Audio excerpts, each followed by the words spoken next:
তরুণ সমাজের অন্যতম আইকন জনাব গোলাম রব্বানী কাশিমি, আমরা তাকে ধন্যবাদ জানাচ্ছি। আমরা সবাই বক্তব্য রাখবো, শুধুমাত্র সালাম দিয়ে আপনার বক্তব্য শুরু করবেন। এবং আপনাদের সম্মুখে বক্তব্য নিয়ে আসছেন বাংলাদেশ ইসলামী ছাত্র সেনা কেন্দ্রীয় পরিষদের সহ সাংগঠনিক সম্পাদক মোহাম্মদ ইমাম হোসেন রেজা।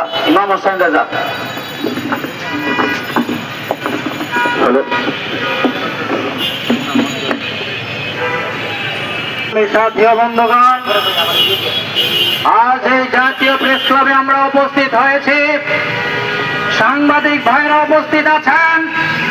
তাদের দৃষ্টি আকর্ষণ করে আমি বলব, এই দেশে যখন সফিবাদীরা রাজপথে থাকে আপনারা মিডিয়া কভারেজ করেন না। আমরা দেখেছি যারা রাজপথে সন্ত্রাসী কর্মকাণ্ড করে রাজপথে সন্ত্রাসী কাজ চালায়, জনগণের জানমালের নিরাপত্তা দিতে চায় না, তাদেরকে আপনারা মিডিয়ায় হাইলাইট করে থাকেন। আজকের এই প্রেস ক্লাব থেকে বলবো, আল্লামা মঈনুদ্দিনের হত্যার বিচার অনতি বিলম্বে যদি বর্তমান সরকার না করে, আমাদের কেন্দ্রীয় নেতৃবৃন্দ যদি আমাদেরকে ঘোষণা দেয় সমগ্র বাংলাদেশ ছাত্র সেনা বন্ধ করে দেবে, আমরা আমাদের নেতৃবৃন্দের নির্দেশের অপেক্ষায় আছে। ডাক দিলে আমরা রাজপথে নেমে পড়বো ইনশাল্লাহ। এই আশাবাদ ব্যক্ত করে বিদায় নিচ্ছি। আসসালামু আলাইকুম ওয়া রাহমাতুল্লাহ। জনাব প্রফেসর নুরুল আলম সেলিম।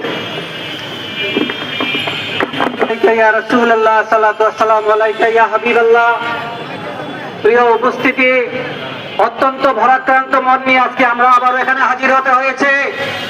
আপনাদেরকে শুধু একটা কথাই বলবো, আজকের পর থেকে একটা ঘোষণাই দিচ্ছি, আমরা আজকের পর থেকে আর কখনো প্রতিবাদ করতে আসবো না। আমরা আসবো প্রতিরোধ করতে, প্রতিশোধ নিতে। আপনারা সুশীলের শান্তিপূর্ণ কর্মসূচি দেখেছেন, কিন্তু অধিকার আদায়ের কর্মসূচি দেখেন নাই। এবার থেকে দেখবেন ইনশাআল্লাহ। আপনারা যারা এখানে উপস্থিত আছেন, আমাদের পরবর্তী কর্মসূচি হবে আমরা স্মারকলিপি নিয়ে যাওয়া, স্মারকলিপি আমরা পৌঁছাবো। আপনারা সবাই স্মারকলিপির জন্য প্রস্তুত থাকেন। একটা কথাই বলে নেই, আমাদের স্মারকলিপি প্রদানে যদি প্রশাসনের কেউ বাধা প্রদান করে, ওখানে আমরা বাঁধবে নয়, আমরা সকল বাধা উপেক্ষা করে শহীদ মঈনুদ্দিনের বিচার করে ছাড়ব ইনশাআল্লাহ। এই বলে আমি আমার বক্তব্য শেষ করছি। আসসালামু আলাইকুম। এগিয়ে চলুন, সমস্ত সুন্নি জনতা আপনার কাছে আছে। উপস্থিত হয়েছেন বাংলাদেশ ইসলামী ফ্রন্টের নরসিংদী জেলার অন্যতম নেতা জনাব মশিউর রহমান ভাই। উপস্থিত হয়েছেন বাংলাদেশ ইসলামী ছাত্র সেনা কেন্দ্রীয় সভাপতি ছাত্রনেতা আজাদ হোসেন, সাধারণ সম্পাদক আলাউদ্দিন এবং সহ সভাপতি শাহাদুল আলম সহ তার কেন্দ্রীয় পরিষদের নেতৃবৃন্দ।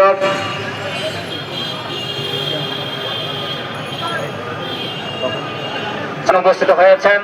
এখন আপনাদের সম্মুখে বক্তব্য নিয়ে আসছেন বাংলাদেশ ইসলামী ফ্রন্টের সাবেক কেন্দ্রীয় নেতা জননেতা মাওলানা মঞ্জুর আহমদ রাফাই সাহেব।